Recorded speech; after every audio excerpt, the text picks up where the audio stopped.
So we're going to be talking about self-control. And I don't know if this has ever happened to you, but I just recently found myself in a group chat that I did not want to be in. And there was a dispute going on. I think they wanted to add some people for support. So first of all, I wasn't supposed to be there. I found myself there. And then, you know, when you see like the dots going, we were like, oh no, this is not going good. And I could just feel it was like a pan on a stove is how I felt inside. And I felt really angry. And is that always a bad thing? No. But it's about how I respond. And I could feel, here's a line in the sand. Am I going to cross it and actually not use self-control? Or am I going to stay behind it? And I'm telling you, it was a battle. It was like internally sitting on my hands. And I had so much I wanted to say and defend people. Well, first of all, I was the oldest person in the group. So I shouldn't even be having this conversation with myself. I should know better. But I just felt from the Lord just this simplicity of, Beth, is this your business? Is this your battle? And the answer to both of those was no. But I couldn't quite find the self-control on my own. I couldn't think myself into that place because, like I say, I was the pan. Yes. And I thought, well, you know what? I didn't get saved on my own. And I'm not going to be displaying the fruit of the Spirit on my own in this moment. And I literally had to call on the Lord for help and say, will you help me to resist and show restraint? And I'm telling you, I don't know about you, but that's not my natural personality. You know, I've got a lot of things to say. I like to process. Now, if I'd have done that, the Proverbs tells us that reckless words, what do? They're like an arrow. They would pierce like a sword. But the tongue of the wise bring healing. But because I felt like the Lord said, this isn't your business, this is not your battle, there wasn't even anything that I needed to add.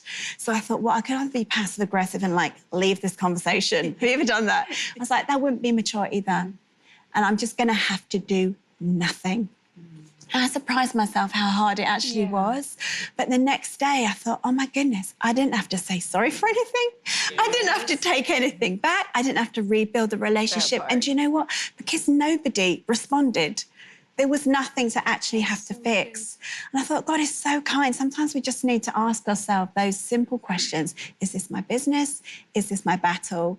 Can I actually deal with this in my own strength? No, I cannot. I need to ask the Holy Spirit to help me have self-control. I like that, business and battle. Yeah. I like that. So how would you respond if it was your business and it was your battle? How can you practice self-control? That's a good question. Well, tell you what, I wouldn't do it in a group chat. No. I wouldn't do it. I would, if that person was not in the location, I would call them right away and say, hey, you're upset, how can I help you? Not going in on the defense. And I found every time I've done that, the relationship has been restored and been intact. But if they live near me, I say, hey, do you want to get together? Because it's interesting how you can build up a profile, but when you look in someone's eyes, at the end of the day, you know you love that person and you know who they are.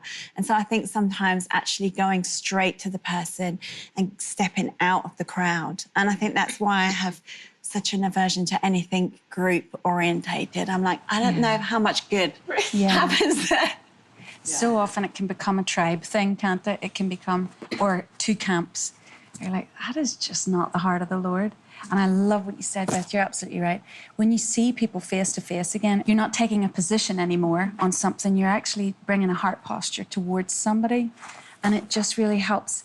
It helps you think clearer. It helps things get sorted out properly for what they really are, rather than this thing that it can become.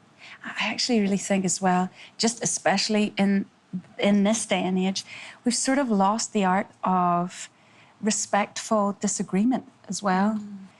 You can't, if you start aligning with camps, there's no room for hearts to be touched or bridges to be built. It just becomes more and more polarizing. And I love that self-control will lead us every time to that place of building a bridge towards each other again. And it's so much richer, isn't it? Yeah, because it's asking yourself, what's the end goal? Like, before you respond, asking yourself, what do I want to come from this? What does God want to come, from out of this situation? And how can we bridge the gap? Yeah. And I think when we ask ourselves those questions, sometimes that'll help us respond with self-control regardless of how difficult, it is. Because I know I do not like group chats. Like, I am the first to be like, leave. Before the conversation even gets started, I'm like, nope, I'm not doing it today. I would not put myself in a position to have to force myself to, operate in self-control. I'm like, not today, guys. But no, I think that's great. Like, that is one of the things that I have to work on because I am quick. Like, sometimes I feel like everything deserves a response, and God is like, no. Yeah. Everything doesn't, require a response. And a lot of times we feel like we have to fight our own battles, and God told us that he would fight our battles for us. All we have to do is be quiet. Yeah. And remain in peace. And I've seen that time and time and time again. And when you continue to see that, it's a little easier to walk in self-control, whether it's your battle or not, because injustice, I am big on that. So I will fight somebody else's battle just like it's mine. And they're like, you don't have anything to do with this. I'm like, I know, but I feel you, girl. So, but to remind yourself that, God will fight my battles, like that God will stand before me. All I have to do is remain calm and silent and just trust him. And it's actually easier to operate in self-control than people believe. Yes. I hope you enjoyed this video. Subscribe today and you'll never miss a new upload. And don't forget to check out our Better Together shop. Thanks for being a part of our community.